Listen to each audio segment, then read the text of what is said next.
Hello दोस्तों, आपका मेरे YouTube चैनल पर स्वागत है। यदि आप मेरे चैनल पर नए हो तो मेरे चैनल को सब्सक्राइब अवश्य करें तथा बगल में दी गई बेल आइकन को भी दबा दें ताकि ऐसे ही मजेदार वीडियो का नोटिफिकेशन आपके पास पहुंचता रहे। आज मैं आपको रक्षाबंधन की कहानी बताऊंगा। धन्यवाद। हिंदू कैलेंडर के अनुसार श्रावण माह की पूर्णिमा को रक्षाबंधन या कहें कि राखी का त्योहार मनाया जाता है। अंग्रेजी कैलेंडर के अनुसार इस बार यह पर्व 30 अगस्त 2023 बुधवार को मनाया जाएगा। आओ जानते हैं इस त्योहार को मनाए जाने संबंधी 10 पौराणिक मान्यताएं। 1. भविष्य पुराण में कहीं पर लिखा है कि सबसे पहले इंद्र की पत्नी शची ने वृत्रसुर से युद्ध में इंद्र की रक्षा के लिए रक्षा सूत्र बांधा था। इसलिए जब भी कोई युद्ध में जाता है तो उसकी कलाई पर कलाबा, मौली या रक्षा सूत्र बांधकर उसकी पूजा की जाती है। देवी लक्ष्मी ने राजा बलि को अपना भाई बनाकर हाथों में अपने पति की रक्षा के लिए यह बंधन बांधा था और अपने बंधक पति श्रीहरि विष्णु को अपने साथ ले गई थी। 2. दूसरी कथा हमें स्कंद पुराण, पद्म पुराण और श्रीमद् भागवत पुराण में मिलती है।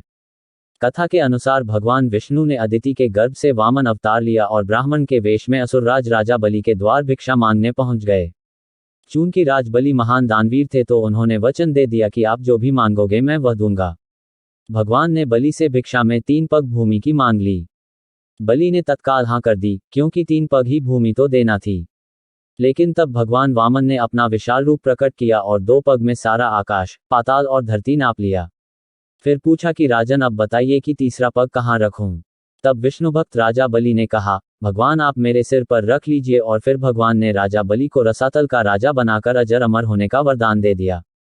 लेकिन बलि ने इस वरदान के साथ ही अपनी भक्ति के बल पर भगवान से रात दिन अपने सामने रहने का वचन भी ले लिया।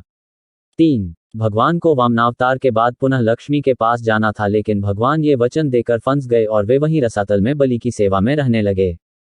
उधर इस बात से माता लक्ष्मी चिंतित हो गई। ऐसे में नारद जी ने लक्ष्मी जी को एक उपाय बताया। तब लक्ष्मी जी ने राजा बलि को राखी बांध अपना भाई बनाया और अपने पति को अपने साथ ले आईं। उस दिन श्रावण मास की पूर्णिमा तिथि थी। तभी से यह रक्षाबंधन का त्योहार प्रचलन में है। 4. माना जाता है कि राजसूय यज्ञ के समय जब श्री कृष्ण ने शिशुपाल का वध कर दिया था तो तब उनकी अंगुली से खून बहने लगा था।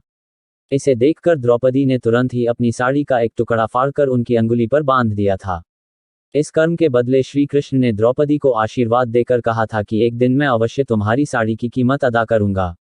इन कर्मों की वजह से श्री कृष्ण ने द्रौपदी के चीरहरण के समय उनकी साड़ी को इस पुण्य के बदले ब्याज सहित इतना बढ़ाकर लौटा दिया और उनकी लाज बच गई। कहते हैं कि इसी के बाद रक्षाबंधन पर बहन द्वारा राखी बांधने की परंपरा की शुरुआत हुई थी। 5. उत्तर भारत में रक्षाबंधन वाले दिन अर्थात श्रावण की पूर्णिमा को राखी का त्योहार मनाया जाता है, जबकि दक्षिण भारत में समुद्री क्षेत्रों में नारियल पूर्णिमा का त्योहार मनाया जाता है। नारियल पूर्णिमा खासकर सभी मछुआरों का त्योहार होता है। मछुआरे भी मछली पकड़ने की शुरुआत इसी दिन से भगवान इंद्र और वरुण की पूजा करने से करते हैं। पूजा के दौरान विधिवत रूप में उन्हें केल के पत्तों को समुद्र किनारे नारियल अर्पित किए जाते हैं। इसीलिए इस राखी पूर्णिमा को वहां नारियल पूर्णिमा भी कहते हैं। दक्षिण भारत में यह त्योहार समाज का हर वर्ग अपने अपने तरीके से मनाता है।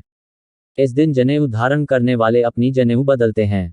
इस कारण इस त्योहार को अबितम भी कहा जाता है। इसे श्रावणी या ऋषि तर्पण भी कहते हैं। 6. प्राचीन काल से ही राखी के रूप में मौली या कलावा बांधने का प्रचलन रहा है। हाथ के मूल में 3 रेखाएं होती हैं जिनको मणिबंध कहते हैं।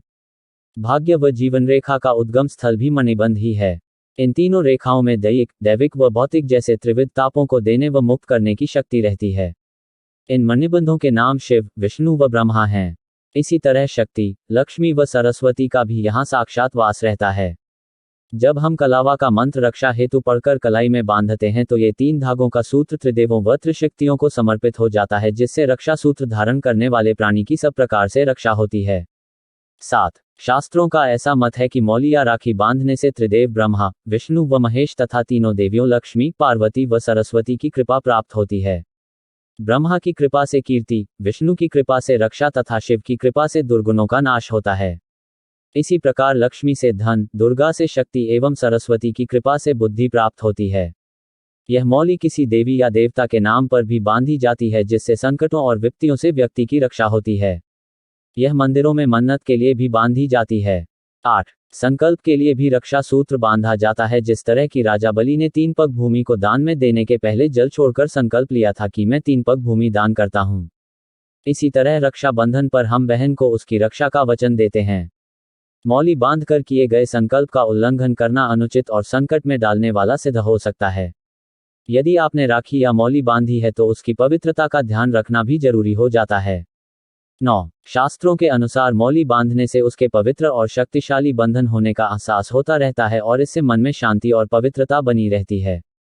व्यक्ति के मन और मस्तिष्क में बुरे विचार नहीं आते और वह गलत रास्तों पर नहीं भटकता है। कई मौकों पर इससे व्यक्ति गलत कार्य करने से बच जाता है। 10. महाभारत में भी रक्षाबंधन के पर्व का उल्लेख है।